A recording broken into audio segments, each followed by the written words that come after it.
Bonjour, nous sommes en 2021, nous sommes dans le site de l'Institut Docteur Angélique et dans une série de vidéos consacrées aux commentaires de l'écriture, aux termes de la théologie. Après être parti de l'écriture, on en revient à l'écriture. Et j'en suis rendu au chapitre 12 du prophète Zacharie, qui va nous permettre d'aborder une question très intéressante. La vocation d'Israël. Est-ce que la vocation d'Israël est continue? Est-ce que maintenant elle est encore valable? Et je vais montrer que oui, elle est parfaitement valable. Alors, pour bien comprendre, on pourrait dire que sur Israël, il y a deux choses à considérer. D'abord, le début, et là le prophète Zacharie n'en parle pas, du moins Dieu n'en parle pas à Zacharie. Et puis il y a, au long de l'histoire de l'humanité, qu'est-ce que Israël, dispersé par les nations, apporte au monde? Et il y a enfin l'eschatologie d'Israël, ça veut dire, est-ce que Israël aura un rôle particulier avant le retour du Christ? Alors, commençons par la première partie, à savoir Israël dans les nations, au cours de son histoire, telle qu'elle l'a vécue, et déjà à l'époque de Zacharie, lorsqu'Israël a été dispersé, parce que, je le rappelle, le prophète Zacharie parle au moment du retour du peuple hébreu dans la terre promise, après 70 ans d'exil à Babylone. Et donc, il va être tout à fait possible de faire le rapport avec les événements contemporains, à savoir qu'en 1948, il s'est passé la même chose. Depuis toutes les nations où Israël était dispersé, après 1800 ans d'exil à peu près, peut-être même un peu plus, eh bien, il a été rapporté dans cette terre et l'État d'Israël a été reconstruit comme l'avait annoncé le Seigneur. Alors voilà ce que dit Zacharie. Chapitre 12, verset 1. Proclamation, parole de Yahvé sur Israël et aussi sur Juda. Donc Juda étant le cœur de la vocation d'Israël, c'est la tribu qui possédait Jérusalem et le mont Sion. Oracle de Yahvé qui a tendu les cieux et fondé la terre, qui a formé l'esprit de l'homme au-dedans de lui. Ça veut donc dire qu'on est là face à quelque chose de fondamental. La vocation d'Israël, elle est comparable, je dirais, en importance à l'action de Dieu, l'action créatrice de Dieu. Dieu a créé le monde, Dieu a créé l'âme humaine. Ce sont les deux actes créateurs de Dieu à partir de rien. Eh bien, le rôle d'Israël dans la sanctification du monde est donc fondamental de la même façon. Dieu s'en est servi. Il l'a pas choisi parce qu'il était un peuple meilleur que tous les peuples. Ce n'est pas ça. Il l'a choisi parce que c'est un peuple comme tous les peuples, mais il en a fait pour tous les peuples une sorte de Messie. Ça veut dire quelque chose de particulier qui signifie la vocation de tous les autres peuples et qui en même temps la réalise. On peut donc dire que Israël, c'est comme le sacrement de l'histoire de l'humanité. Et c'est vrai, en regardant l'histoire de ce peuple, on comprend ce qui se passe pour le reste du monde. Et voilà un mystère particulier que Dieu révèle. Voici que moi, dit Dieu, je fais de Jérusalem une coupe de vertige pour tous les peuples alentours. Ce sera lors du siège contre Jérusalem.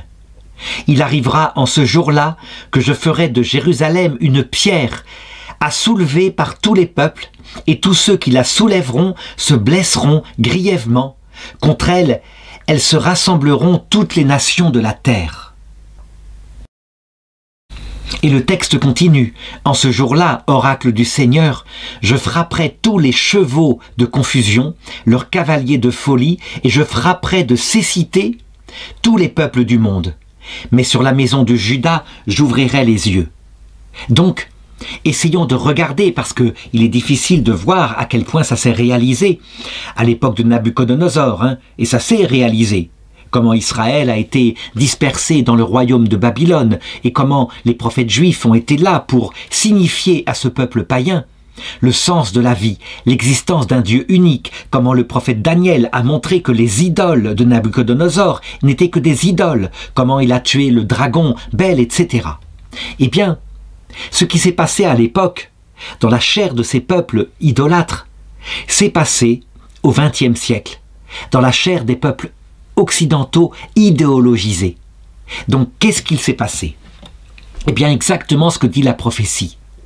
Il s'est passé que, à partir de, disons, 1870-71, l'Europe occidentale, se fondant sur les guerres napoléoniennes, a commencé à entrer dans une sorte de zèle nationaliste. Ça veut dire un amour de sa propre nation, considérée comme la plus belle des nations, au-dessus de toutes les nations. Or, il s'avère qu'à la même époque, avec la révolution industrielle, l'Occident s'est trouvé le plus puissant des peuples de la Terre. Ça veut dire qu'avec des armes sophistiquées, avec des machines à vapeur, eh bien, l'Occident était capable de conquérir le monde entier. Et donc, se trouvant la plus civilisée des nations, elle n'a pas manqué de le faire. Elle a conquis toutes les terres qui étaient possibles et disponibles, le monde entier. Le monde entier est devenu l'empire de l'Europe. Depuis l'Inde, conquis par l'Angleterre, l'Afrique centrale par la France, etc., etc. On peut dire que pratiquement tous les pays non occidentaux, sauf peut-être quelques-uns comme le Japon, ont été conquis, y compris la Chine, quelque part, ne serait-ce que par la guerre de l'opium, qu'on se souvienne de l'événement suivant, comment l'Europe occidentale, la France et l'Angleterre en particulier, trouvant que la balance commerciale avec la Chine était déséquilibrée, lui imposèrent d'acheter de l'opium, et donc le peuple chinois fut rendu esclave de cette drogue, et quand l'empereur de Chine refusa, en disant c'est lamentable, c'est n'importe quoi, nous interdisons ce commerce, eh bien l'Angleterre et la France attaquèrent la Chine et détruisirent l'équivalent chez eux du palais de Versailles, qu'on appelait le palais d'hiver. C'est quelque chose qui est dans une marque dans le cœur des Chinois encore présent. Eh bien, ceci montre quoi? L'orgueil des nations occidentales. C'était net. L'Occident s'est trouvé, je dirais, exalté au-dessus de toutes les nations. Or, quand un peuple est orgueilleux, alors Dieu qui est là, qui considère cet orgueil, veut l'en délivrer, bien sûr, comme toujours. L'orgueil est le péché majeur qui peut conduire en enfer, et ceci est valable pour les individus, mais aussi finalement pour les nations qui sont composées d'individus orgueilleux. Et donc, voilà qu'Israël, au milieu des nations occidentales, la France, l'Allemagne, etc., s'est trouvé maître comme une pierre qu'il fallait soulever pour tous les peuples. Et en particulier, par exemple, pour la France, qu'on se souvienne comment la haine des Juifs s'est développée au début du XXe siècle. Et l'affaire Dreyfus en est le signe. Ce capitaine de cavalerie qui fut accusé, ou d'artillerie, pardon, qui fut accusé d'avoir trahi, alors qu'on savait très bien que ce n'était pas lui, mais parce qu'il était juif, il fut maintenu comme accusé et il fut déporté au bagne. Et la France se déchira sur cette affaire-là parce que certains disaient « Non, la vérité doit passer avant l'honneur de l'armée. Si l'armée a menti, tant pis. » Et d'autres, et en particulier les catholiques, beaucoup de catholiques, disaient « Non, l'honneur de la France et de l'armée est premier. Et tant pis si un homme est accusé vainement. » On le voit, une pierre d'achoppement, y compris pour l'Église catholique, dans ses membres, je dirais les plus nationalistes, qui trébuchèrent ainsi sur Israël. Et on peut le dire donc, la partie orgueilleuse de la France sur l'affaire Dreyfus trébucha et se blessa gravement. En effet, ceux qui avaient été entris des fusards par racisme, eh bien, ils n'en sortirent pas fiers, ils se rendirent compte de leurs péchés, et ils payèrent ensuite, et en particulier l'Église de France, par la vengeance de ceux qui étaient malheureusement humanistes sans Dieu, mais qui avaient défendu l'honneur de Dreyfus. Et donc c'est ainsi que l'Église fut humiliée elle-même, privée de ses biens, et les curés et les religieux déportés à l'étranger, interdiction par exemple d'enseigner aux enfants. C'était quelque chose de terrible, hein, une véritable souffrance, mais en même temps, l'Église découvrit ainsi sa fragilité pour la première fois. On peut dire que le texte, quand il dit par exemple « Je frapperai d'aveuglement tous les peuples », s'est réalisé au cours du XXe siècle avec bien d'autres peuples. L'aveuglement a trébuché effectivement sur le peuple juif. Après la guerre 14, qui fut perdue par le camp allemand, eh bien l'orgueil des nations européennes se développa encore plus dans la colère, mais du côté de ceux qui avaient perdu cette guerre, tandis que les Français, comblés de gloire, eh bien eux se calmaient un peu. C'est facile de ne plus être orgueilleux quand on a gagné une telle guerre. Les Allemands, au contraire, pensèrent à se venger, mais c'était aussi par orgueil. Et Israël fut de nouveau une pierre d'achoppement pour trébucher, posée au milieu de l'Allemagne. Et l'Allemagne, on le sait, se déshonora par un crime ultime, un crime absolu. L'extermination du peuple juif, femmes et enfants compris, à cause d'un monstre, de théorie du complot qui prit le pouvoir, et les Allemands globalement s'y opposèrent en partie, mais finalement suivirent. Et c'est ainsi que sur l'Europe occidentale tout entière, conquise par cette Allemagne monstrueuse, eh bien se répandit la honte d'avoir suivi plus ou moins plutôt quelquefois moins que plus, mais tout de même d'avoir suivi un tel monstre. On peut dire que Israël, véritablement, manifesta à l'Europe occidentale à quel point, finalement, elle qui se croyait la plus grande des civilisations, était capable de la pire des barbaries, que le christianisme lui-même était comme un baptême qu'avait glissé sur les plumes d'un canard sans toucher sa chair, et que l'humanisme athée dont on se prévalait avec la franc-maçonnerie, pareil, était rien. Et le texte continue, il décrit ces événements qui s'étaient produits à l'époque de Zacharie et qui se sont reproduits à notre époque contemporaine. Alors les chefs de Juda diront en leur cœur, la force pour les habitants de Jérusalem étant Yahvé, Sabaoth, leur Dieu. On ne peut pas dire que la fondation de l'État d'Israël, suite à ce grand drame, s'est fait sur des motifs religieux.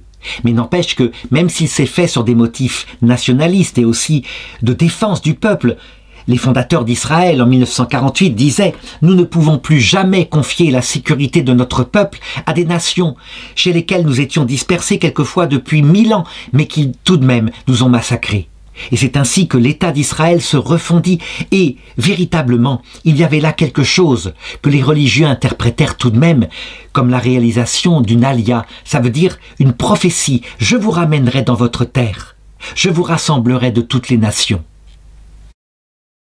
Et c'est vrai, ça ressemblait tout à fait à ce qu'avait vécu à l'époque de Zacharie, qu'on se rappelle le prophète âgé lorsqu'il prophétisait « Vous êtes à Babylone, votre récolte sera mauvaise. » Et ainsi, vous reviendrez dans votre terre. Et c'est vrai que beaucoup qui voulaient rester, étant installés à Babylone, ne voulaient pas rentrer dans cette pauvre terre d'Israël et du coup rentrèrent.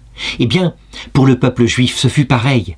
Quand après la Shoah, certains voulurent récupérer leurs maisons et leurs richesses en Europe occidentale, en Pologne en particulier, leurs maisons étaient occupées, on ne voulait plus d'eux.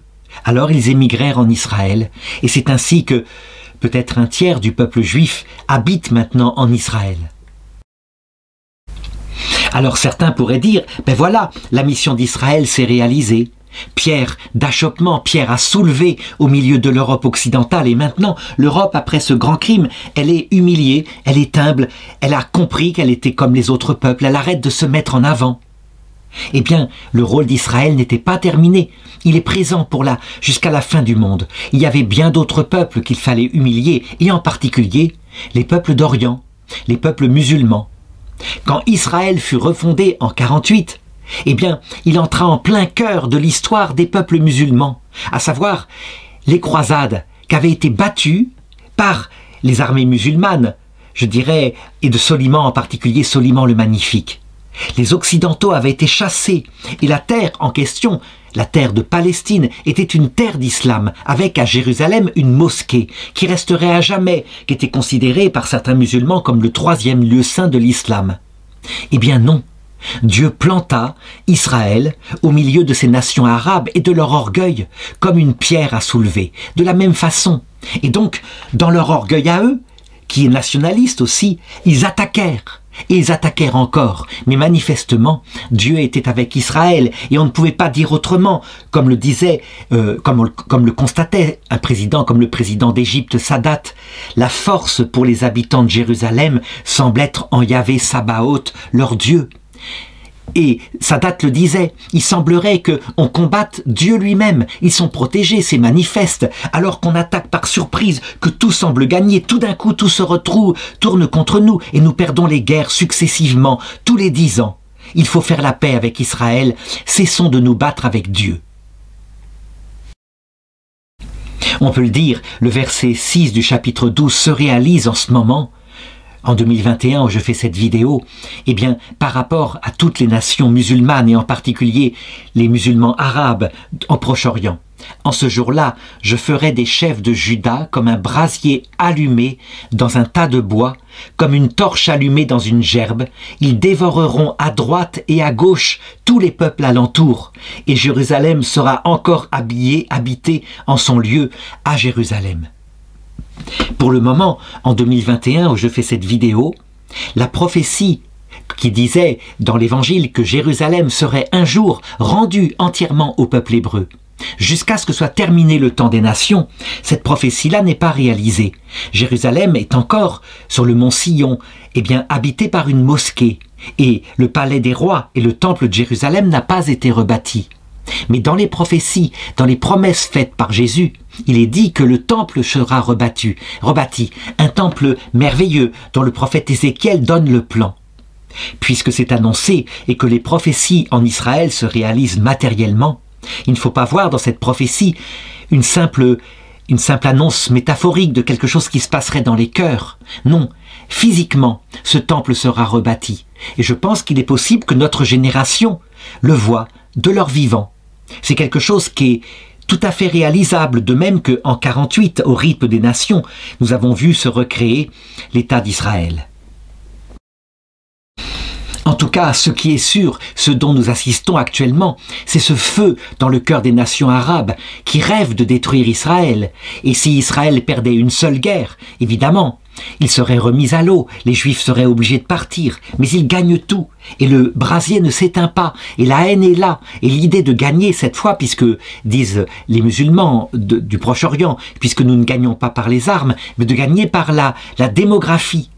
Mais il n'y a rien à faire. Si le temps de la bénédiction est tombé sur Israël, ne serait-ce que pour donner une prophétie du comportement de Dieu par rapport à nous, qui ne nous met pas dans l'épreuve pour toujours, alors, les nations musulmanes n'y pourront rien. Au contraire, elles s'y détruiront.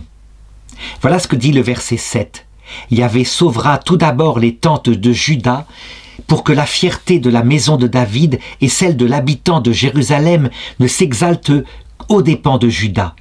En ce jour-là, Yahvé protégera l'habitant de Jérusalem.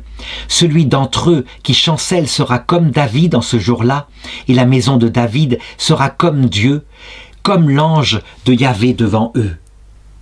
Au sens littéral, je l'ai dit, appliqué à Israël, on le voit actuellement, une protection étrange, que certains ont essayé d'expliquer en disant « mais non, le monde entier leur donnait des armes, etc. » Mais il n'y a rien à faire, en 48, ils auraient dû perdre la guerre. Et puis, dans la guerre du Kippour aussi, ils étaient perdants, la surprise était totale, etc. Je pense pour ma part que si je ne me trompe pas, si les prophéties se réalisent et que le temps de la bénédiction est venu pour Israël, et s'il a été placé au milieu des nations arabes pour à leur tour leur apprendre l'humilité, alors le verset 9 se réalisera. Il arrivera en ce jour-là que je chercherai à détruire toutes les nations qui marcheront contre Jérusalem. Et c'est ce qui s'est passé. Donc, c'est absolument stupéfiant de voir comment ces prophéties sont profondément actuelles, comment il faut les lire pour comprendre l'action de Dieu.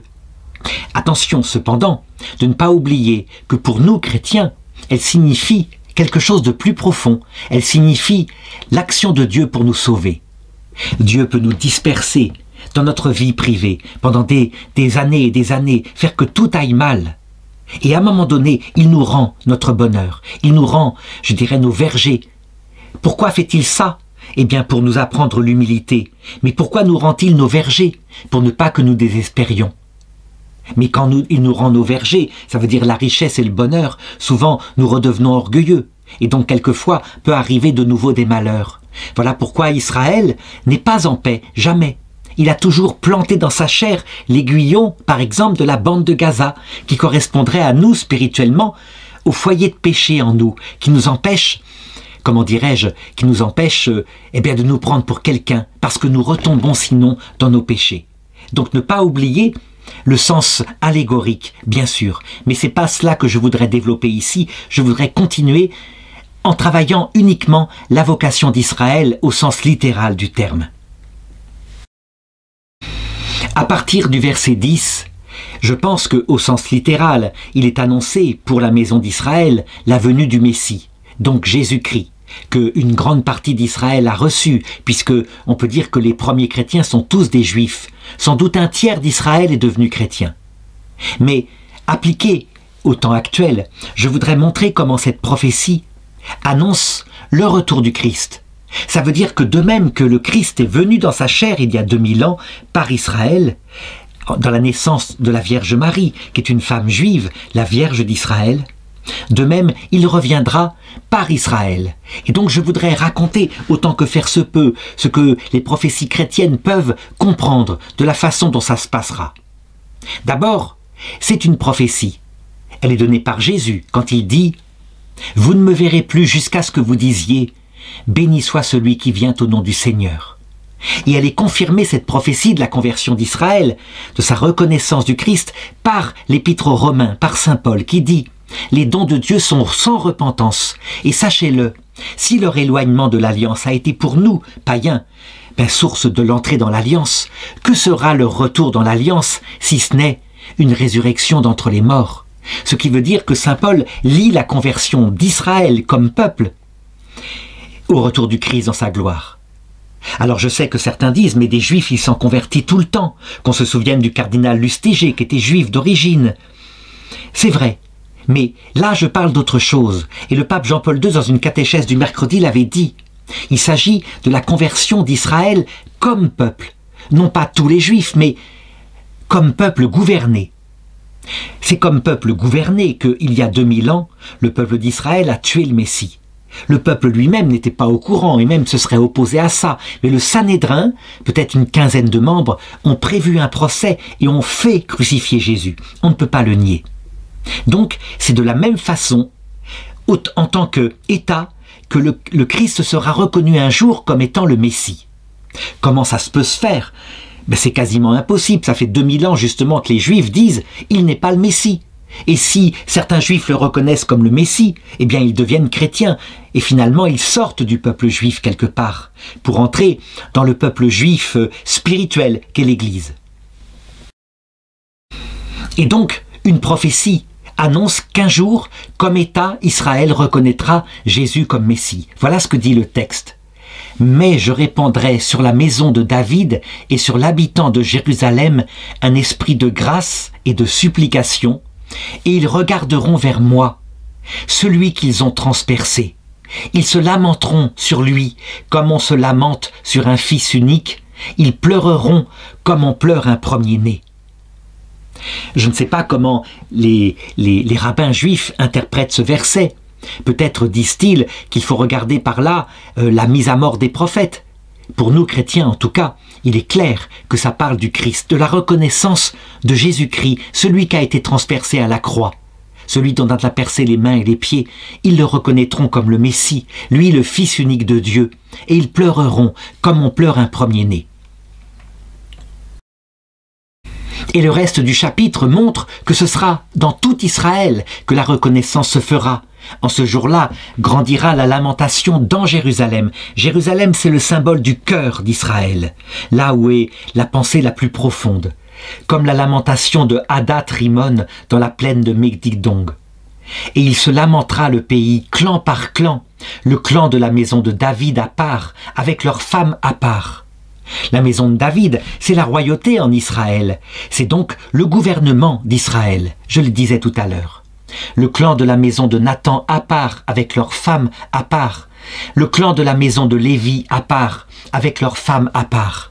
Lévi, c'est les prêtres, c'est le sacerdoce en Israël. Et donc, le sacerdoce en Israël reconnaîtra Jésus comme étant le Messie et le fera en cette vie, sur cette terre. Le clan de la maison de Chiméaï à part, avec leurs femmes à part, et tous les clans, ceux qui restent clan par clan à part, avec leurs femmes à part. Donc, la conversion de tout Israël, ce qui ne veut pas dire, je l'ai dit, tous les Juifs indistinctement, c'est un peuple libre comme nous. De la même façon, pour le comprendre, quand la Vierge Marie annonçait à Fatima en 1917 « Consacrez la Russie à mon cœur immaculé et elle se convertira ». Le pape Jean-Paul II l'avait fait, je crois en 84, et en 89, le communisme était tombé. Et la Russie est devenue, comme État, de nouveau un État officiellement chrétien orthodoxe, alors qu'il était un État officiellement athée, communiste. On peut donc dire qu'il y a eu conversion de la Russie, ce qui ne veut pas dire que tous les Russes sont chrétiens orthodoxes fervents. Mais comme État, maintenant, la Russie est un État chrétien. Eh bien, c'est ce qui se passera pour Israël. Reste à savoir maintenant comment. Est-ce qu'on peut savoir comment ça se passera? Là, la prophétie ne le dit pas. Mais je voudrais là, à titre de chrétien qui lit les prophéties, raconter ce qui, je crois, est la plus belle des prophéties qui le raconte. Il y a une histoire magnifique, qui est l'histoire de Joseph, le petit-fils d'Abraham qui fut vendu comme esclave par ses frères en Égypte. Lui, fils unique de sa mère Rachel, et sa mère eut un autre enfant finalement, mais mourut en le mettant au monde, et cet enfant s'appelait Benjamin. Et voilà que Dieu éleva Joseph qui avait été vendu par ses frères en esclavage, ses frères jaloux. Il fut établi par le pharaon d'Égypte comme celui qui distribuait par toute la terre le pain et le vin, parce qu'une grande famine s'était étendue sur le monde. Si bien qu'un jour, poussés par la famine, voici que les fils d'Israël, décidèrent d'aller chercher au prix de leur or de la nourriture du grain en Égypte. Et évidemment le père empêcha que Benjamin y aille, parce que c'était le fils né de sa femme, et elle était morte en le mettant au monde, sa femme chérie, Rachel, et donc il ne voulait pas mettre la vie de l'enfant en danger. Il y a là d'abord une allégorie, une prophétie. Il est évident que Joseph, c'est l'image du Christ. Et Joseph, qui est réduit dans un puits à crier, à supplier ses frères de ne pas le tuer, c'est l'image du Christ crucifié, qui supplie qu'on ait pitié de lui, et on n'a pas eu pitié de lui. Et ensuite, quand Joseph est élevé au rang de celui qui distribue le pain et le vin sur le monde, c'est l'image du Christ qui ressuscite et qui est établi par le Père, source de toute la grâce qui répand sur le monde. Et la grâce ne s'étend pas sur Israël, et Israël est dispersé ainsi pendant près de 2000 ans, parmi toutes les nations. Alors, si c'est une prophétie, il faut regarder maintenant comment Joseph, qui est sous les traits du vizir du pharaon Aménophis III sans doute, va se révéler à ses frères. Il y a là, je crois, la prophétie de l'avenir, de la façon dont Dieu va tester Israël pour voir si maintenant il peut révéler à lui, par sa grâce, qu'il est le Messie, que Jésus-Christ est notre Dieu, Yahvé, Dieu fait homme, venu sur terre. L'histoire de Joseph raconte que Joseph reconnut ses frères et commença donc à les accuser en leur disant « Vous êtes des menteurs, vous êtes des espions. » Et eux, tout penauds, confessèrent « Pas du tout, on est juste venu chercher à manger. On a d'ailleurs un de nos jeunes frères qui est à la maison avec notre père. » Et ils ne reconnurent pas Joseph. Ce qui, au sens allégorique, manifeste comment le peuple juif, au cours de son histoire, n'a jamais reconnu Jésus, malgré tous les signes et les prophéties réalisées dans sa venue. Alors Joseph leur dit « Puisque c'est cela, vous dites que vous n'êtes pas des espions, alors je vais garder un de vous en esclave chez moi, plutôt en otage chez moi, et quand vous viendrez la prochaine fois, venez avec votre plus jeune frère, et je saurai que vous n'êtes pas un espion. » Et la famine continua de s'étendre sur le pays, et un jour il n'y eut plus à nouveau de grain. Et les femmes de Jacob dirent « Envoie donc ton fils Benjamin avec ses frères, le chef du pays le veut, ne laisse pas tout le monde mourir. Si tu ne le fais pas, Benjamin lui-même mourra, et tu n'auras rien gagné. » Et Jacob fut obligé d'envoyer donc Benjamin. Alors les 11 frères partirent en Égypte, et là Joseph vit son petit frère, lui le seul qui ne l'avait pas trahi. Et voilà le test qu'il fit pour voir si ses frères avaient changé. Il fit cacher par son serviteur, dans le sac de Benjamin, sa coupe d'argent qui lui servait à lire l'avenir. Et les frères partirent chargés de blé.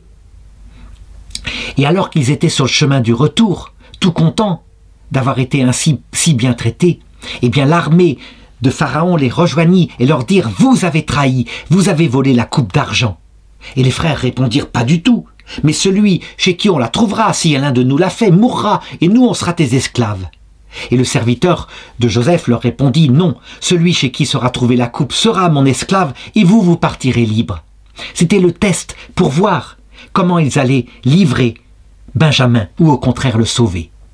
On trouva la coupe chez Benjamin.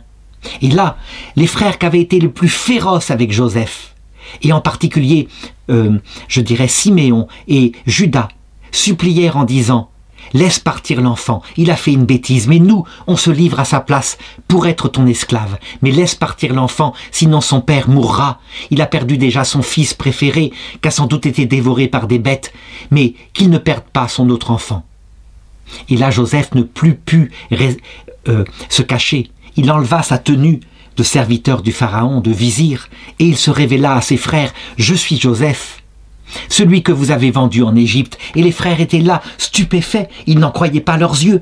Ils ne pouvaient pas le croire. « Tu es Joseph !» Et pourtant ils avaient eu tous les signes pour s'en rendre compte.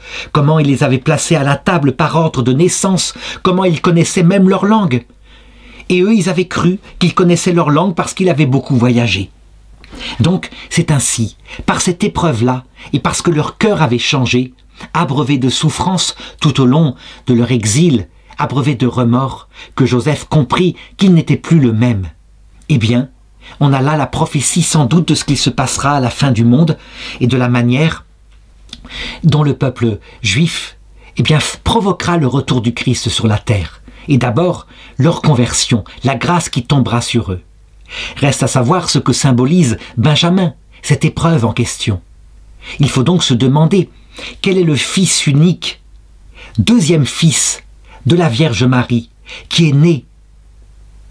Et Marie est morte en le mettant au monde. Ce n'est pas un fils charnel, bien sûr, hein. C'est un fils spirituel. Qui est-ce? Qu'est-ce que peut symboliser Benjamin? Mais c'est assez simple.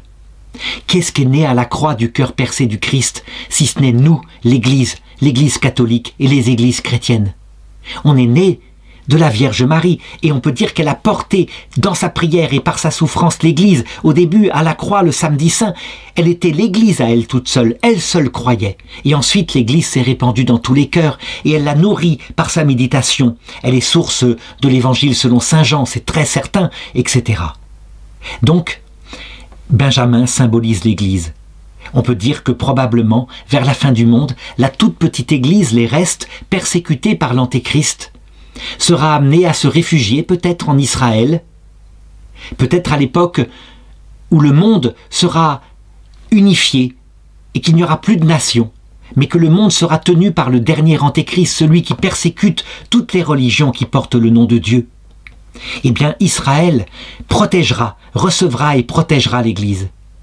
Et c'est ça, sans doute, qui provoquera qu'il y aura conversion au Christ, et puis le retour du Christ dans la gloire. C'est quelque chose de fantastique qui est annoncé ici de manière, je dirais, très lointaine, pas en clair. Mais nous, catholiques, nous le savons beaucoup plus profondément, parce que grâce au Christ qui nous a donné des prophéties, eh bien, nous pouvons méditer davantage ces mystères extraordinaires. Évidemment, ça implique de regarder Israël comme un peuple particulier, un peuple dont il ne naît pas que le Christ, puisqu'il est à l'image de nous. D'Israël naît aussi l'Antéchrist, puisque de nous naît aussi le péché. Mais Israël est vraiment une pierre de soulèvement posée dans le monde pour signifier de manière visible, adaptée à nos regards charnels, la proximité du retour du Christ. Actuellement, on en est loin. Le temple de Jérusalem n'est pas rebâti. L'Arche d'Alliance qui devra être retrouvée, dit le deuxième livre des Maccabées, au chapitre 12 je crois, l'Arche d'Alliance n'est pas encore retrouvée. Quand cette dernière prophétie sera réalisée, alors il ne restera plus que ce que je viens de raconter à réaliser. Et ça se réalisera, parce que quand quelque chose est dit sur Israël, au sens littéral, ça se réalise de manière littérale. C'est ça la prophétie d'Israël, et c'est ce qui fait son génie. Rien de mystique. Tout est factuel, donné à l'histoire, pour que les gens charnels, factuels, puissent comprendre les signes des temps.